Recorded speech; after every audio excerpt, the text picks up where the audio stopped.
The deafening crack of gunfire echoed through the dusty streets of Willow Creek as Nora Wallace dove behind an overturned wagon, her heart hammering against her ribs. It was 1875, and this sleepy frontier town in Wyoming Territory had just erupted into chaos. Not the welcome she'd expected when she'd arrived to take ownership of her late uncle's general store. "Get down." A deep voice commanded as a stranger's body suddenly covered hers, shielding her from flying splinters as another bullet struck the wagon. Nora's breath caught in her throat as she found herself staring into the most striking blue eyes she'd ever seen, set in a sun-weathered face beneath a worn leather hat. The man pressed a finger to his lips, signaling silence as the gunfire continued down the street. "Bank robbery," he whispered, his voice low and gravelly. "Stay here until it's over." Before Nora could respond, he was gone, moving with surprising agility for such a tall man, his duster billowing behind him as he disappeared around the corner. 5 minutes later, the shooting stopped. Cautiously, Nora peered around the wagon to see a crowd gathering outside the bank. 2 bodies lay in the street outlaws, judging by their rough appearance. The sheriff and his deputy were securing the scene while townspeople emerged from hiding to gawk and gossip. But the blue-eyed stranger was nowhere to be seen. "Miss Wallace," Mrs. Perkins, the postmistress, hurried over. "Are you hurt? What a terrible welcome to our town." "I'm fine," Nora assured her, brushing dust from her skirts. "Who were those men?" "Holly's gang," Mrs. Perkins tusked. "Been terrorizing this region for months. Thank the Lord the sheriff was ready for them." Nora nodded absently, her eyes searching the crowd. "There was a man who helped me, tall, blue eyes, brown leather hat." Mrs. Perkins followed her gaze. "Sounds like Ethan Xavier, but he rarely comes to town except to deliver mail to the remote homesteads. Keeps to himself mostly, has a small ranch about 5 miles east." Nora committed the name to memory, determined to thank the man who'd likely saved her life. But setting up the store consumed her next few days. Her uncle Jacob had left her the establishment in his will, much to the surprise of everyone in town, including Nora herself.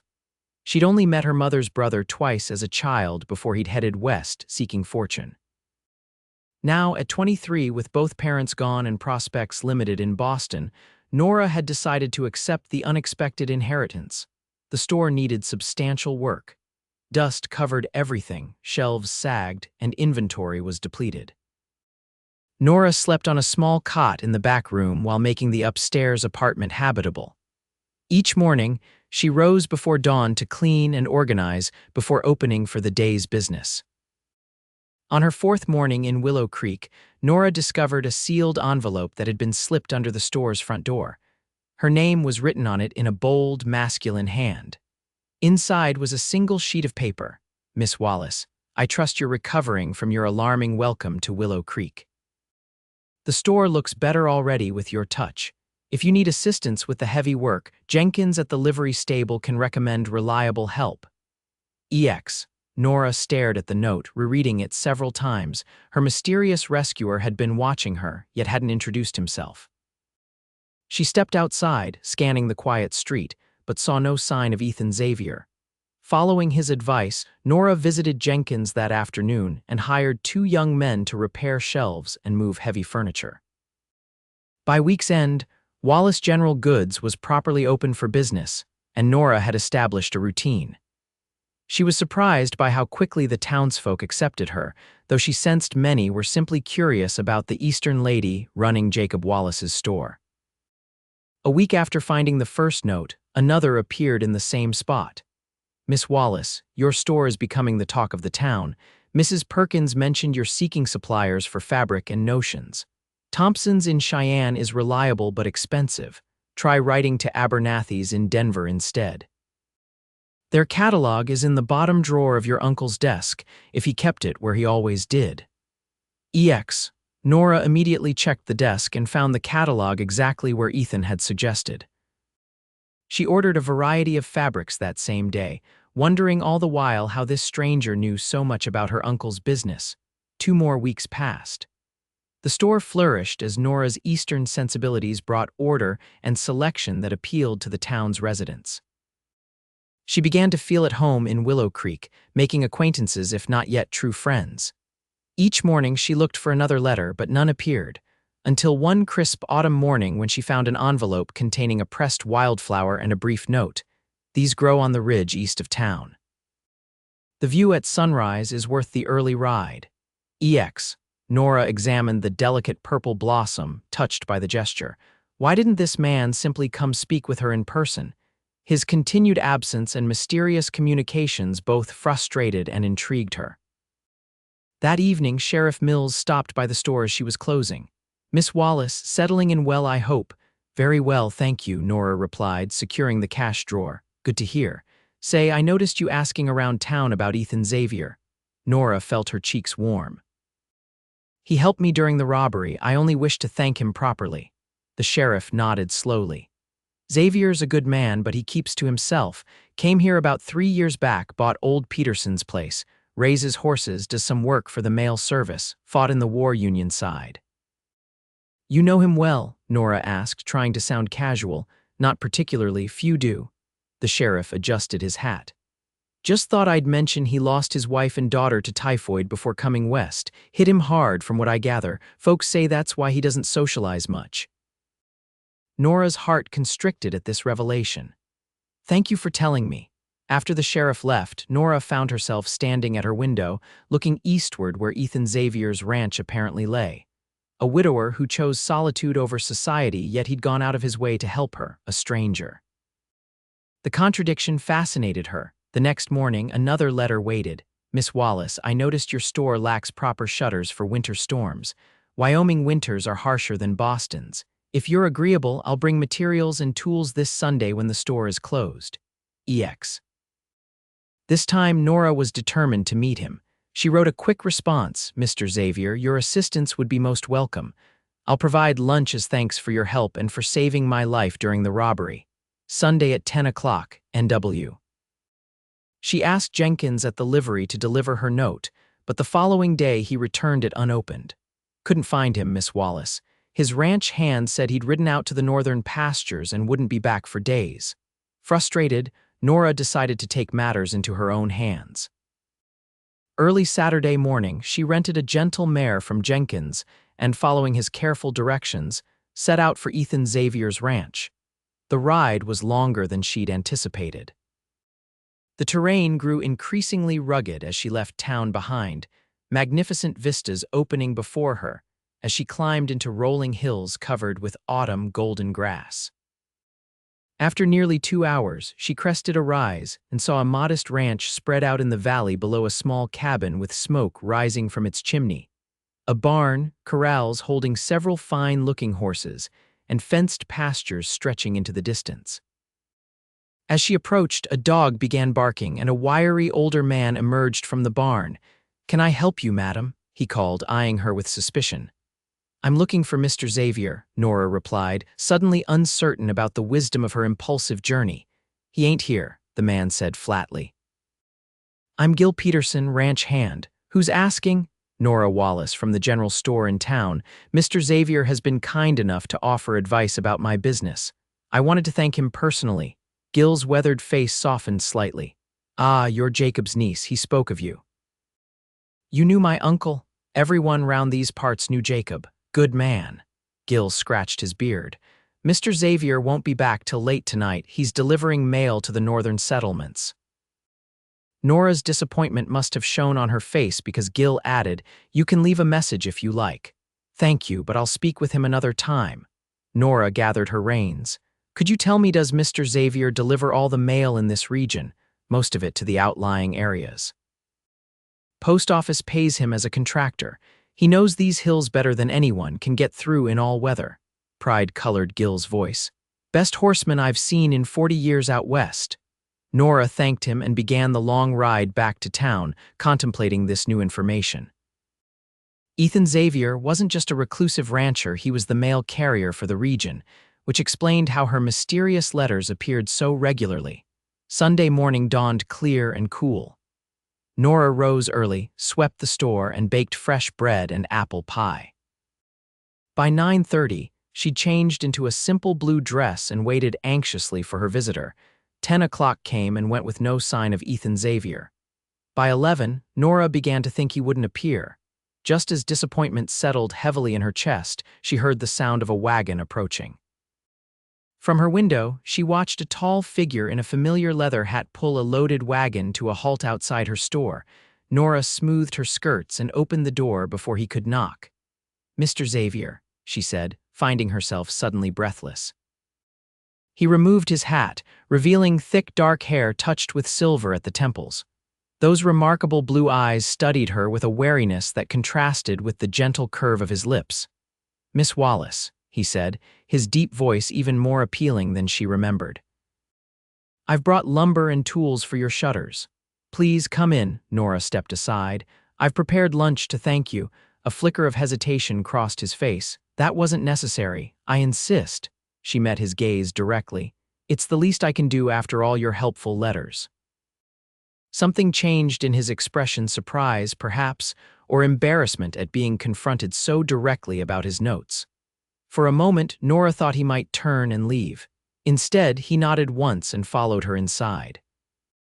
Ethan Xavier moved with the easy confidence of a man accustomed to physical labor. Nora estimated him to be in his mid-30s, his lean frame honed by hard work. His clothes were plain but well-maintained: a blue cotton shirt, dark trousers, sturdy boots. Up close, she noticed the faint scar that ran along his left jawline. They ate at the small table in her back room fresh bread, cheese, cold ham, and apple pie. At first, conversation was stilted. Ethan answered her questions politely but offered little beyond what was asked. "How did you know my uncle?" Nora finally inquired. Ethan set down his fork. "Jacob helped me when I first arrived. He paused, searching for words, not in a good state. He offered me work, a place to stay until I could purchase my ranch." "The sheriff mentioned you lost your family," Nora said softly. "I'm very sorry." Ethan's expression tightened. "Sheriff Mills talks too much." He meant well. "I lost both my parents within a year, my father to heart failure, my mother to grief shortly after. I understand something of loss, though not the same as yours." His eyes met hers, a shared understanding passing between them. "Jacob spoke of you often. He was proud of his niece in Boston who taught at the girls' school." "I wish I'd known him better," Nora admitted. "His letters were infrequent but always entertaining. I never expected to inherit his store. He wanted you to have a fresh start." Ethan pushed his empty plate away. "He worried about you being alone in the city." "How do you know that?" A hint of color touched Ethan's cheeks. "We talked. When I carried mail to remote homesteads, I'd often stay at his place overnight before returning. Jacob liked conversation with his whiskey." Nora smiled, picturing her gruff uncle sharing stories with this quiet man. "And now you bring me letters instead." Ethan stood abruptly. "I should start on those shutters." For the rest of the afternoon, Ethan worked on crafting sturdy wooden shutters for the store's windows. Nora helped where she could, holding boards steady and passing tools. As they worked, the initial awkwardness between them gradually eased. Ethan explained the particular challenges of Wyoming winters, the fierce storms that could strand travelers and isolate towns for days. "These shutters might seem excessive now," he said, as he fitted hinges to a particularly large panel, "but come January, you'll be grateful for them." By late afternoon, half the windows had new shutters. Ethan secured his tools in the wagon and put on his hat. "I'll return next Sunday to finish the rest," he said, "unless that's inconvenient." "It's perfectly convenient," Nora replied. "I'll expect you at 10 again." He nodded, hesitated as if wanting to say more, then simply tipped his hat and departed. The following morning, another letter waited beneath her door. "Miss Wallace, thank you for your hospitality yesterday. Your apple pie rivals Mrs. Holbrook's, which has won the county fair 3 years running. I've enclosed information about winterizing the store's plumbing to prevent frozen pipes. EX." Nora smiled at the note, especially the compliment about her baking. The detailed instructions about the plumbing were clearly written from experience. She followed them carefully that very day. For the next week, a letter appeared each morning, sometimes containing practical advice about the store or the coming winter, occasionally including observations about the town or its residents that helped Nora navigate the social waters of Willow Creek. Each note revealed a little more of Ethan Xavier's thoughtful, observant nature. When Sunday arrived, Nora was ready with fresh coffee and cinnamon rolls. Ethan arrived precisely at 10, and they fell into a surprisingly comfortable routine. As he worked on the remaining shutters, Nora asked about his ranch and horses. "I breed quarter horses," he explained, warming to the subject. "Started with 2 mares and a stallion. Now I have 15, including this year's foals. Do you sell them locally?" "Some. The army purchased 6 last spring. They're strong, sure-footed animals, ideal for this terrain." Pride colored his voice. "The mail route pays steady, but the horses are my real work." "I'd like to see them sometime," Nora said. Ethan paused, hammer in midair. "You would?" "Yes.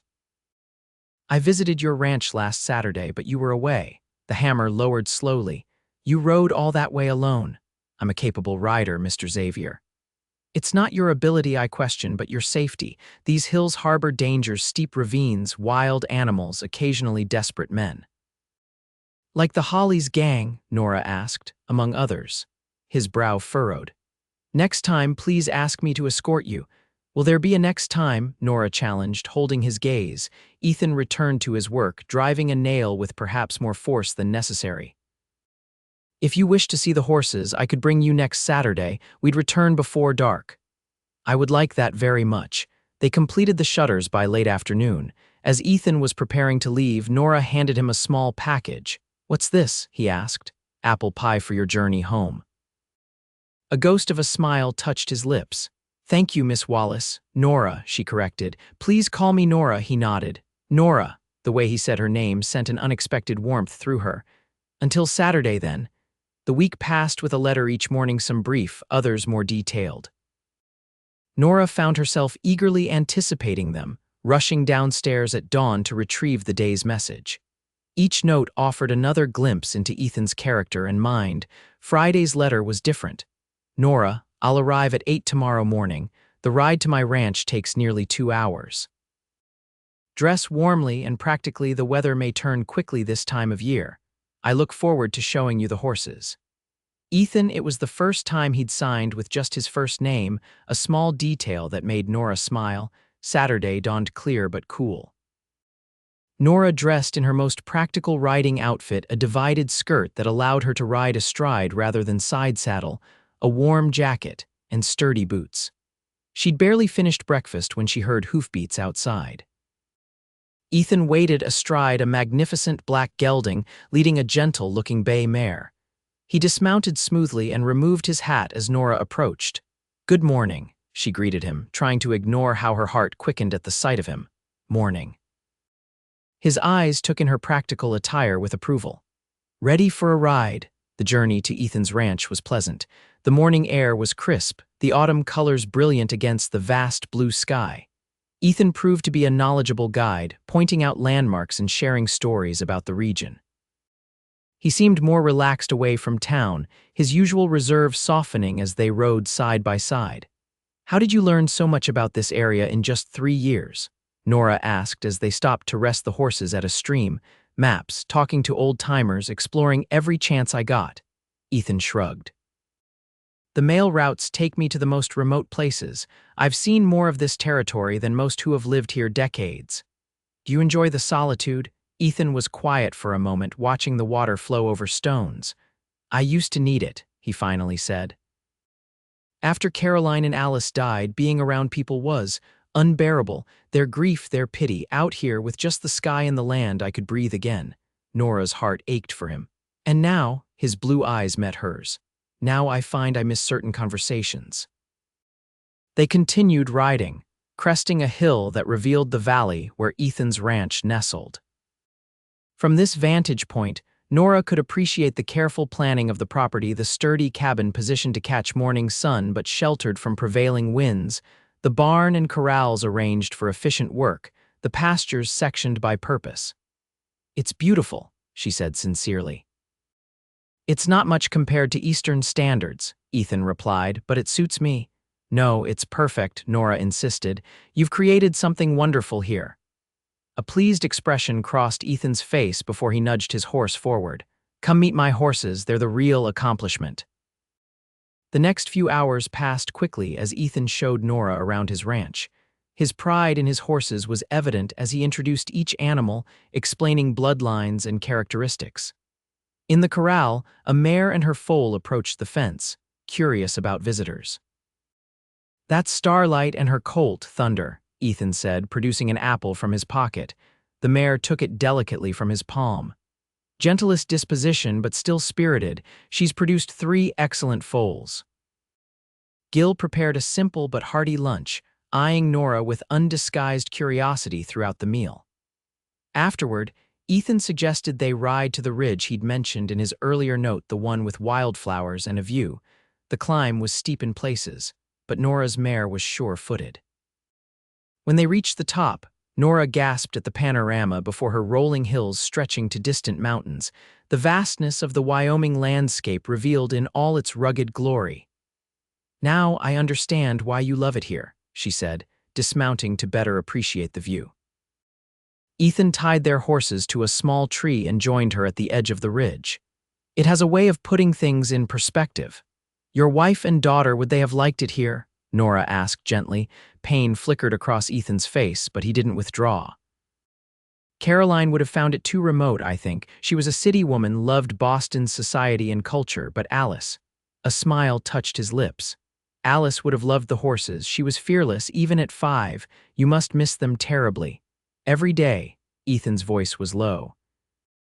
"But not in the same way as at first. The grief changes. It doesn't disappear, but it softens, becomes something you can carry without being crushed by it." "Yes," Nora agreed, thinking of her own parents. "That's exactly it." They stood in companionable silence, watching an eagle soar on thermal currents. Finally, Ethan spoke again. "Why did you come west, Nora? Truly, you had a respectable position in Boston. This life is harder, especially for a woman alone." Nora considered her answer carefully. "After my parents died, nothing felt right anymore. I was teaching other people's daughters while my own life seemed to be standing still. When Uncle Jacob's letter arrived with the news about the store, it felt like permission to start over. And are you glad you came?" She looked at him directly, increasingly so. Something changed in his expression, a softening, a spark of hope quickly hidden. "We should head back," he said. "I promised to have you home before dark." The ride back to town was quieter, both lost in their own thoughts. As they approached Willow Creek, the sun was setting in a spectacular display of orange and purple. Ethan escorted Nora directly to her store and helped her dismount. "Thank you for today," she said, reluctant for their time together to end. "It was my pleasure." He hesitated, then added, "Would you consider joining me for dinner next Friday? There's a decent restaurant at the hotel." Nora couldn't suppress her smile. "I would like that very much." Ethan nodded, a similar smile playing at his lips. "Good night, Nora. Will there still be letters?" She asked impulsively, his expression turned almost shy. "If you wish." "I do." He tipped his hat and rode away, the sound of hoofbeats fading into the evening quiet. True to his word, a letter appeared the next morning. "Nora, thank you for visiting my humble ranch. The horses are still talking about the lady with kind hands and bright eyes. Winter preparations continue. You should check your store's roof for loose shingles before the first snow. I've enclosed a map of the territory with the safest travel routes marked. Until Friday." Ethan, the detailed map, was obviously hand-drawn with careful notations about terrain and safety. Nora studied it, touched by the effort it represented. The week passed in a pleasant routine. Each morning brought another letter, each one slightly more personal than the last. Ethan shared memories of his travels, observations about the changing season, and occasional glimpses into his thoughts. Nora found herself responding in kind, leaving her own notes for him to find when he came before dawn to deliver his daily message. By Friday, Nora was nervous with anticipation. She closed the store early and spent extra time on her appearance, choosing her finest dress, a deep green wool that complemented her auburn hair. At precisely 7 o'clock, a knock sounded on her door. Ethan stood on her threshold, transformed from the working rancher she'd come to know. He wore a well-cut dark suit, white shirt, and string tie. His hair was neatly combed, his face freshly shaved. In his hands he held a small bouquet of late-blooming wildflowers. "You look beautiful," he said simply, presenting the flowers. As do you, Nora replied, accepting his offering with a smile. Handsome, I mean. The Valley Hotel restaurant was Willow Creek's finest dining establishment, not particularly grand by Eastern standards, but they made an effort with tablecloths and decent china. Several patrons glanced their way as they entered, curiosity evident in their expressions. People are staring, Nora whispered as they were seated. It's not every day the town recluse escorts the prettiest woman in Willow Creek to dinner, Ethan replied dryly. I imagine we'll be the subject of considerable gossip by morning. Does that bother you? He considered the question. A year ago it would have, now. His eyes met hers. I find I don't mind as long as you don't. I don't mind at all. Their dinner was pleasant, the food surprisingly good. Conversation flowed more easily than Nora had expected, ranging from books they'd read to places they'd visited. Ethan proved to be well-educated and thoughtful, with quiet opinions on everything from politics to poetry. How did a Boston literature teacher end up running a general store in Wyoming? He asked as they shared apple cobbler for dessert. How did a Boston banker end up breeding horses and delivering mail? She countered, having learned earlier of his previous profession. He acknowledged her point with a nod. Life rarely follows the path we expect. Would you change yours? If you could go back, pain shadowed his eyes. If I could prevent Caroline and Alice's deaths, yes, but that's impossible, given everything else. No, this is where I'm meant to be. Even in your solitude, his gaze was steady. I'm not feeling particularly solitary at the moment. As they walked back to the store after dinner, Ethan offered his arm. Nora took it, enjoying the solid warmth of him beside her. The night was clear, stars brilliant in the vast Wyoming sky. I never saw stars like this in Boston, Nora remarked, looking upward. One advantage of frontier living, Ethan agreed, though there are many disadvantages.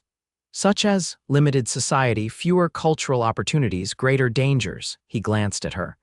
Are you finding it difficult to adjust? Sometimes, Nora admitted.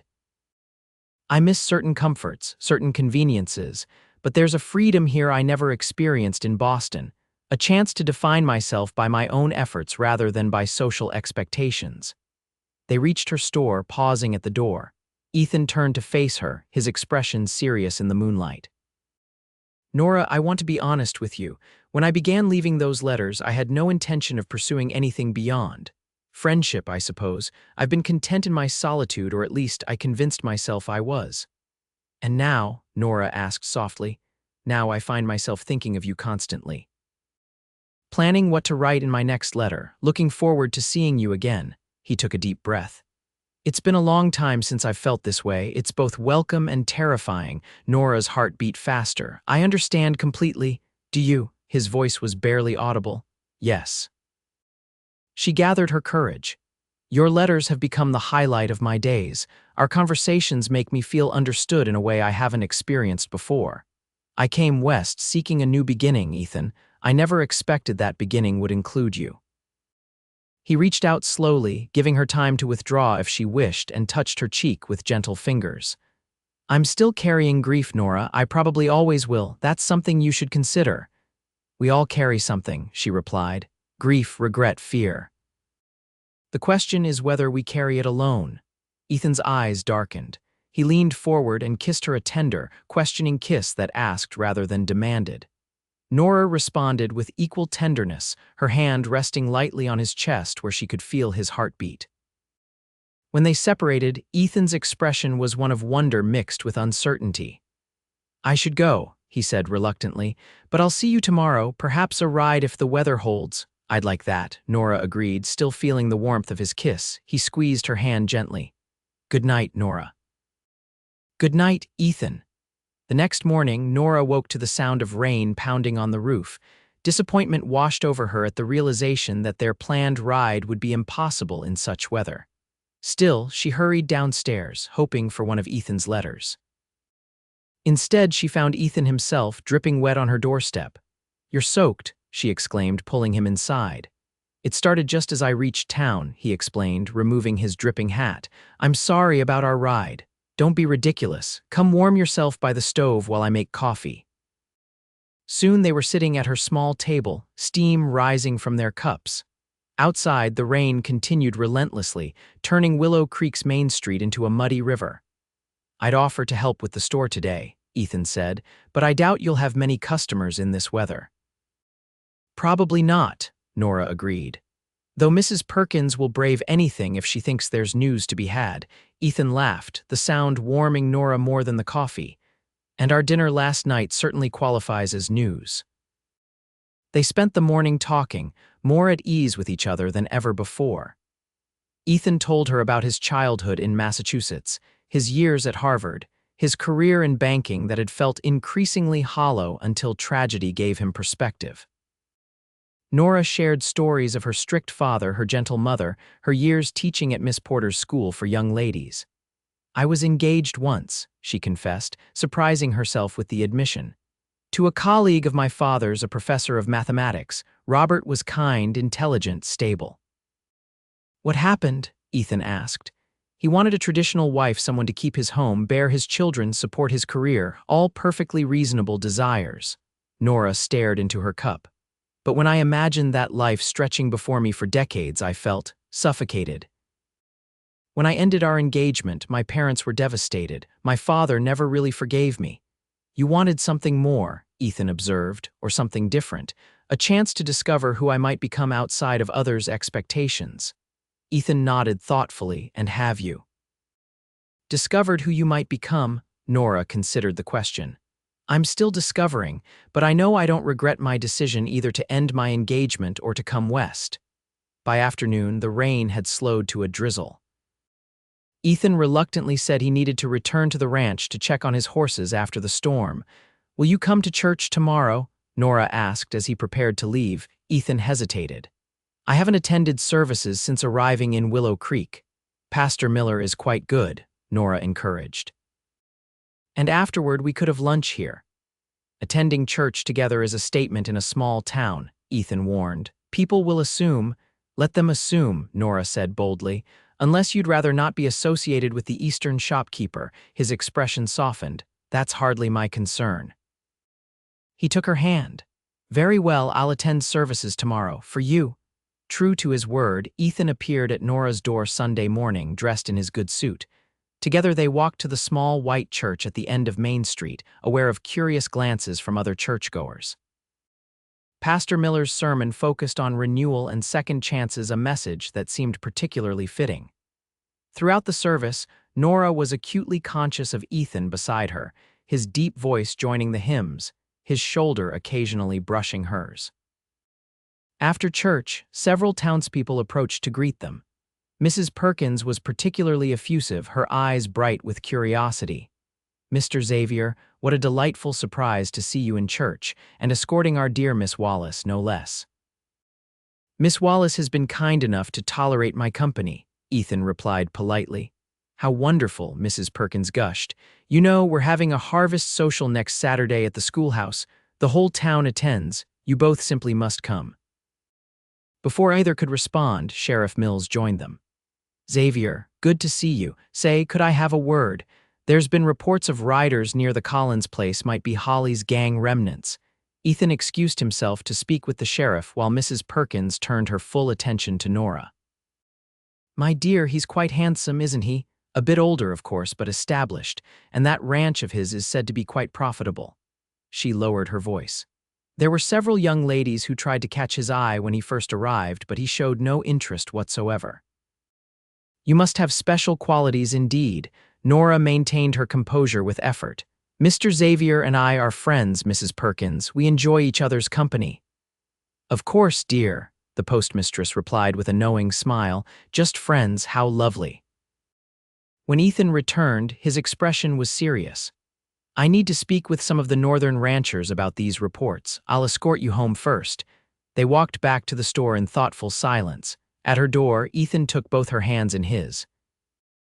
"I'll need to ride out this afternoon," he explained. "The Hollies gang has been a menace to isolated homesteads. If they're regrouping after the bank robbery, people need to be warned." "Will you be in danger?" Nora couldn't keep the worry from her voice. "I'll be careful," he promised. "And I'll return as soon as I can." He hesitated, then added, "Would you consider attending the harvest social with me on Saturday?" Nora smiled. "I'd be delighted." He kissed her cheek, his lips lingering perhaps longer than strictly proper. "I'll write," he promised before departing. True to his word, letters continued to appear each morning, even though Ethan himself was away for several days. Each note detailed his progress visiting outlying ranches, along with personal observations and questions about her day. On Thursday, his letter brought welcome news. "Nora, I'll return tomorrow."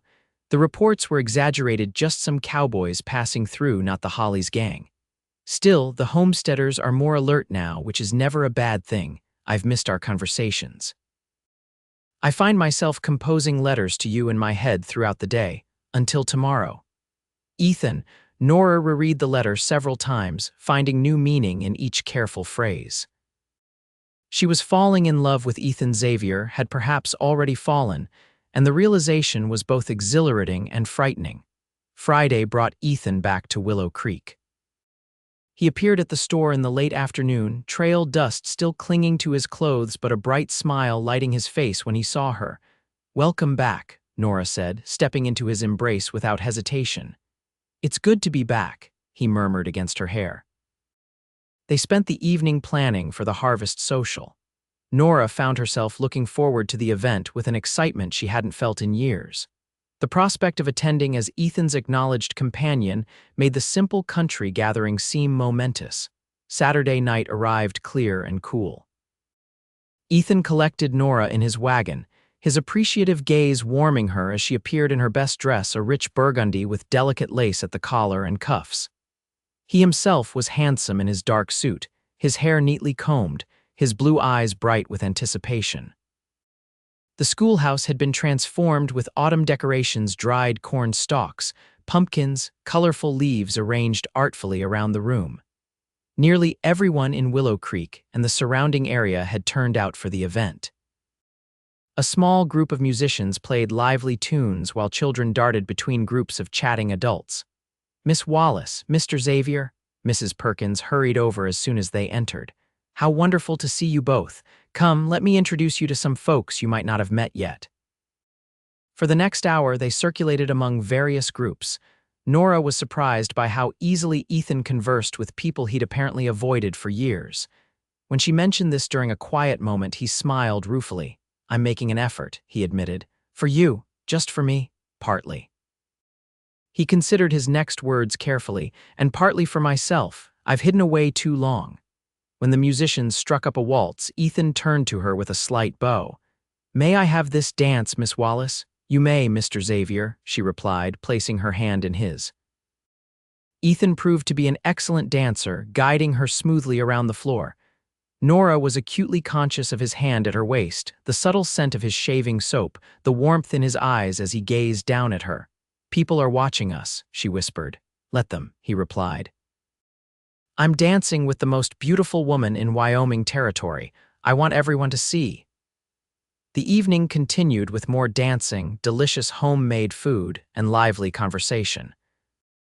Nora found herself truly enjoying the simple country gathering, appreciating the genuine warmth of frontier hospitality. By the time they left, she felt more a part of Willow Creek than ever before. The night air was crisp as Ethan drove her home, stars brilliant overhead. They traveled in comfortable silence for a while, both processing the evening's events. "Thank you for accompanying me tonight," Ethan finally said. "I haven't enjoyed myself so much in years." "Neither have I," Nora admitted. He glanced at her. "Even compared to Boston society." "Especially compared to that," she smiled. This felt real in a way those gatherings never did, no one pretending to be something they're not. They reached the store, and Ethan helped her down from the wagon.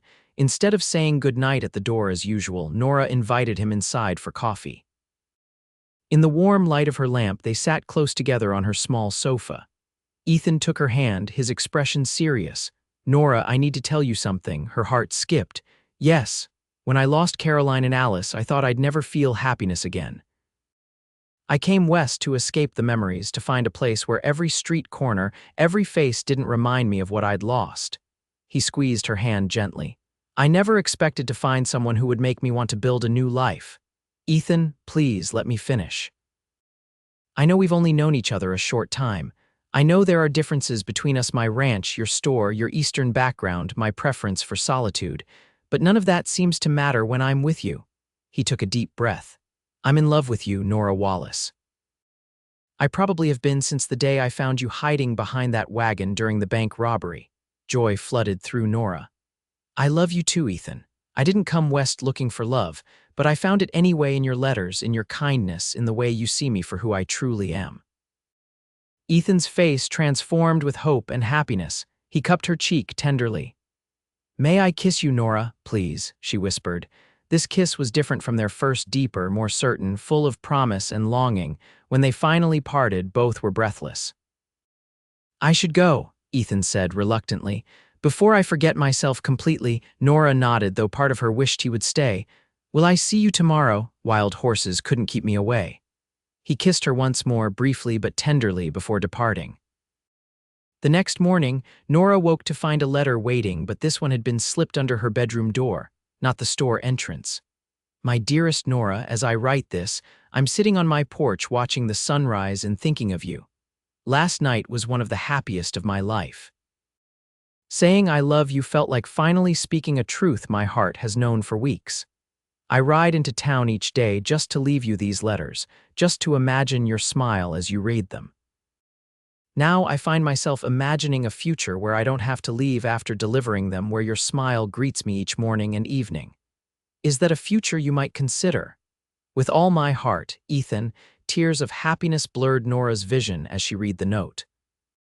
She dressed quickly and hurried downstairs to find Ethan waiting in the store, looking both hopeful and nervous. Good morning, she said, smiling through her tears. Good morning. He stepped closer. You read my letter? I did. And Nora reached for him, her decision made. I would consider that future very carefully, Mr. Xavier. In fact, I believe I might embrace it wholeheartedly. Relief and joy spread across his face. He gathered her into his arms, lifting her off her feet in his enthusiasm. When he set her down, his expression turned more serious. I should do this properly. To Nora's surprise, Ethan knelt before her, taking her hand in his. Nora Wallace, would you do me the extraordinary honor of becoming my wife? Yes, she answered without hesitation. Yes, with all my heart. The following weeks passed in a whirlwind of happiness and planning.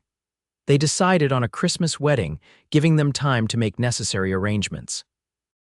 The question of where they would live after marriage was resolved when Ethan suggested they maintain both properties, the store in town and the ranch outside it. I can hire additional help for the ranch, he explained. And we can spend part of each week in town, part at the ranch. The best of both worlds. November brought the first heavy snowfall, transforming Willow Creek into a winter wonderland. The shutters Ethan had built proved their worth during the first blizzard, protecting the store from howling winds and driving snow.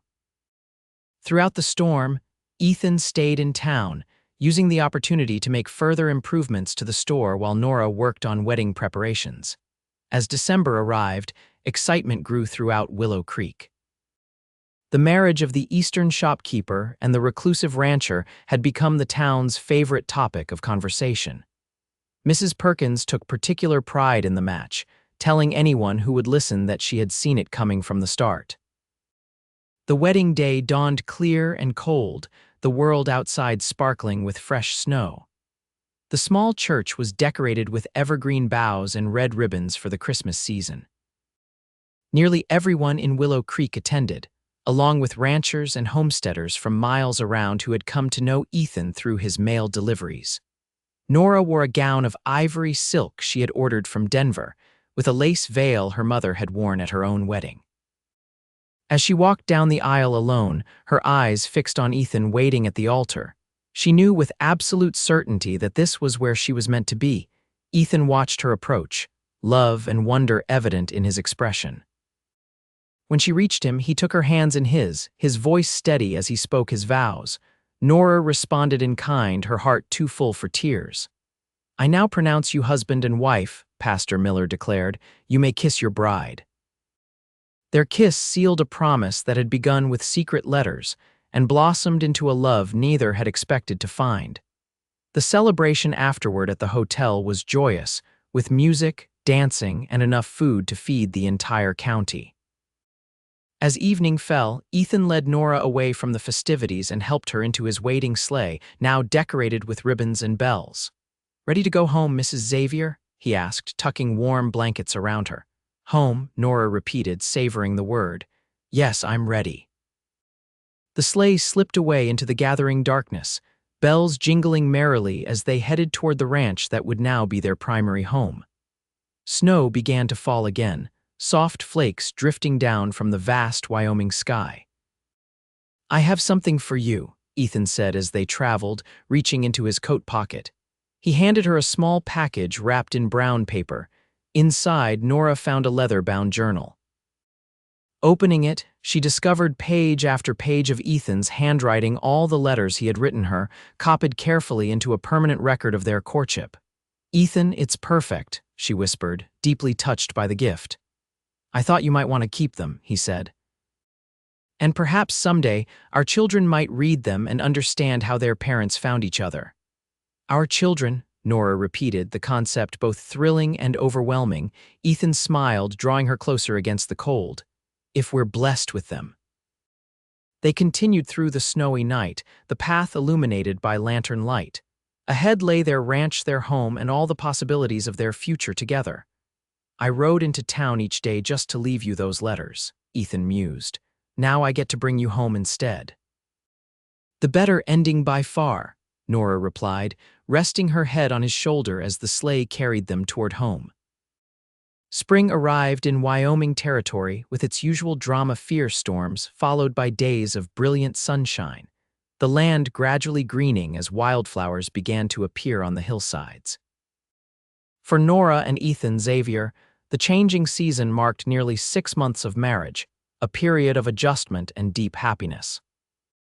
They had settled into a routine that accommodated both their needs: 4 days at the ranch, where Ethan tended his growing herd of horses, and 3 days in town, where Nora managed the store with the help of a recently hired assistant.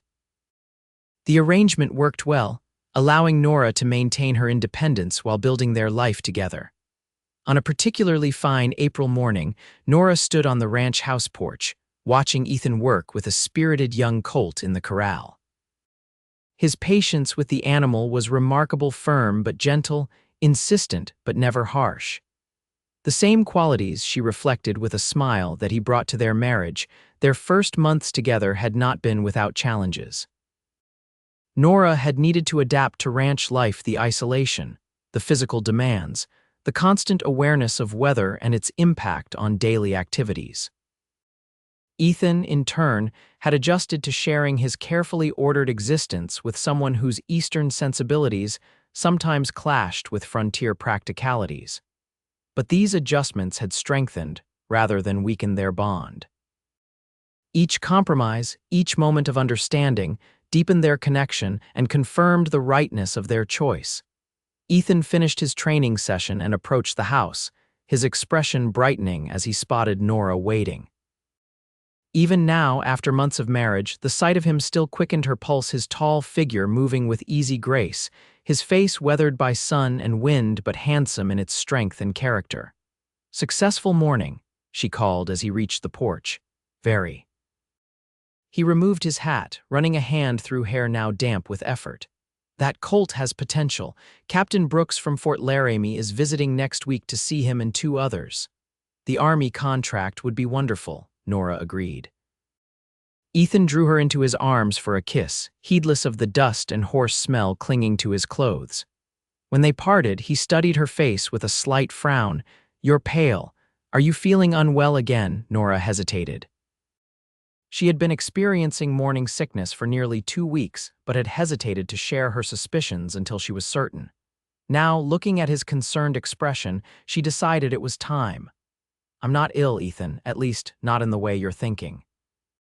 She took his hand, placing it gently against her still flat stomach. "I believe we're going to have a baby." Ethan's expression transformed shock, joy, and a flash of something that might have been fear, all crossing his features in rapid succession. "A baby," he whispered. "You're sure?" As sure as I can be without a doctor's confirmation. I've missed 2 monthly courses and the morning sickness. She watched him anxiously. Are you pleased? For answer, he lifted her off her feet in a gentle embrace, his face buried against her neck. When he set her down, there were tears in his blue eyes. Pleased doesn't begin to describe it, he said hoarsely. Overjoyed, terrified, grateful, he placed a reverent hand on her abdomen again. A child, our child. His reaction erased any doubts Nora might have harbored about bringing this news to a man who had already lost one child. Instead of dwelling in fear, Ethan seemed determined to embrace hope. We should ride into town tomorrow, he said, practical concerns already asserting themselves. You should see Dr. Matthews as soon as possible. I've already arranged to see him when we go to town on Friday, Nora assured him. 3 more days won't make a difference. Ethan nodded, though she could see he would prefer immediate action. We'll need to prepare the nursery, he continued. The small bedroom adjacent to ours would be perfect, and you'll need to reduce your hours at the store as your time approaches. Ethan, Nora laughed, the baby won't arrive until autumn. We have months to prepare, he smiled sheepishly.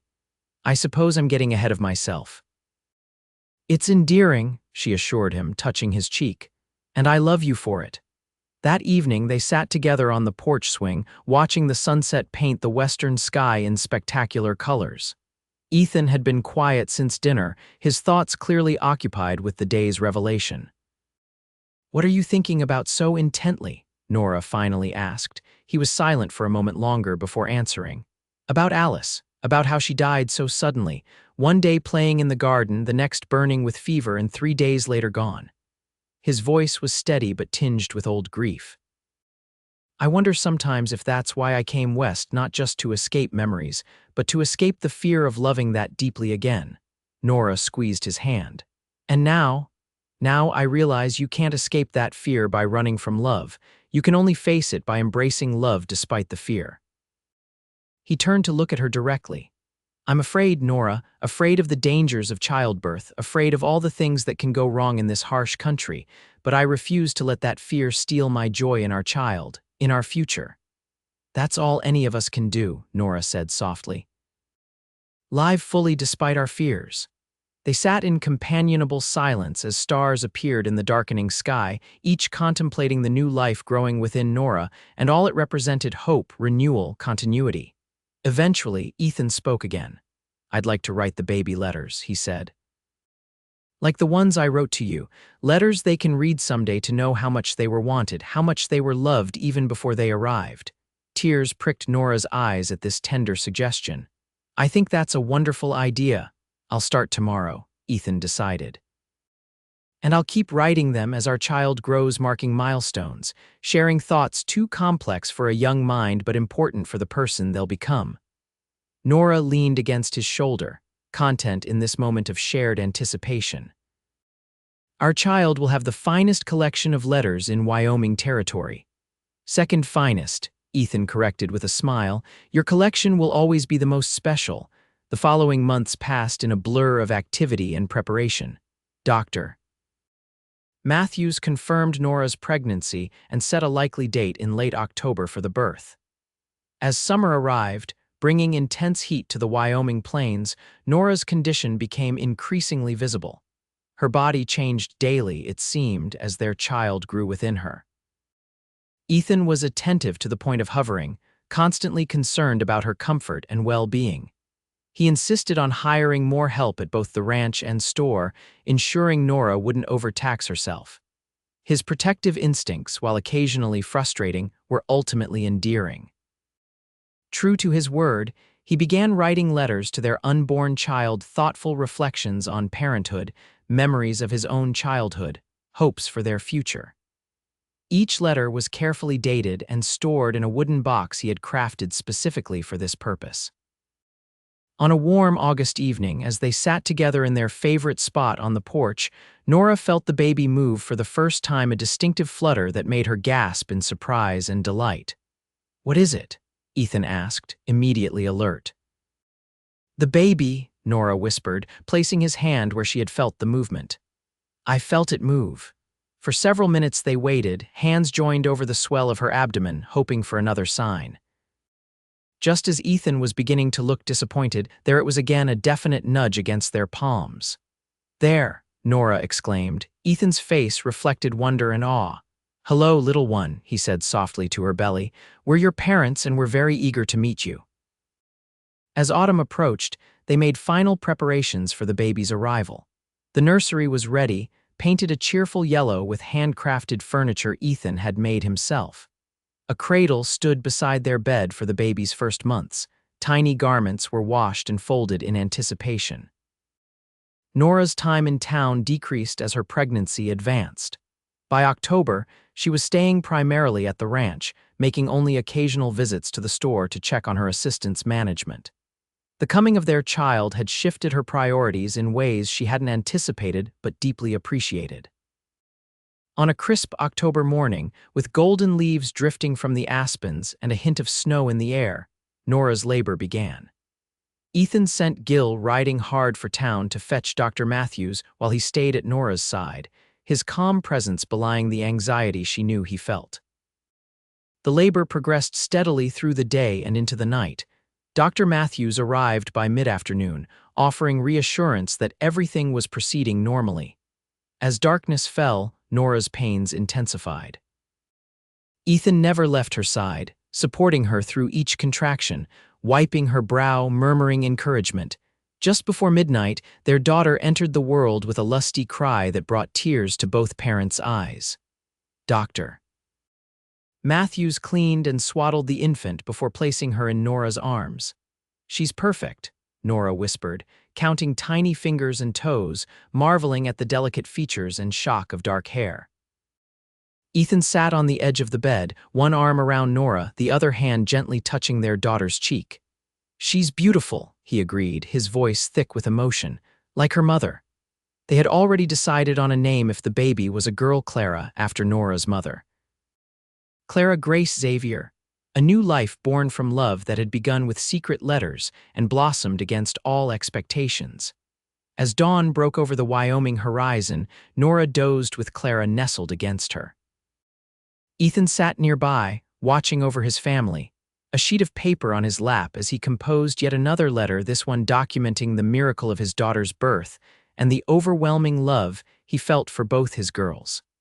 The years that followed brought challenges and joys in equal measure.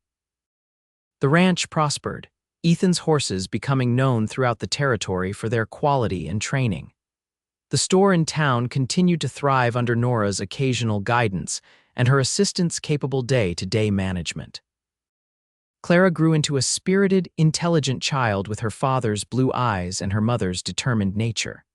She loved the ranch life, following Ethan around from an early age, developing a natural affinity with horses that delighted her father. When Clara was 3, a brother joined the family, Jacob Ethan Xavier, named for Nora's uncle who had inadvertently brought them together. The children thrived in the freedom of ranch life, while also benefiting from their mother's commitment to education. Nora established a small school for Clara, Jacob, and several neighboring children, ensuring they received the academic foundation she valued so highly. Through it all, Ethan continued his tradition of letter writing. Each child received regular notes documenting their growth, their achievements, their place in the family narrative. And for Nora, special letters still appeared on anniversaries and birthdays, reminders of the unique way their love had begun.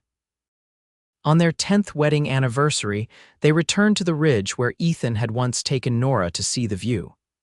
The wildflowers were in bloom again, painting the landscape in vibrant colors. Their children raced ahead, eager to explore while their parents followed more sedately, hands linked in comfortable familiarity. "Do you ever miss Boston?" Ethan asked as they reached the summit. The culture, the convenience, the society. Nora considered the question seriously before answering. "Sometimes I miss certain aspects, bookstores, theaters, ease of travel. But do I regret choosing this life instead?" She shook her head decisively.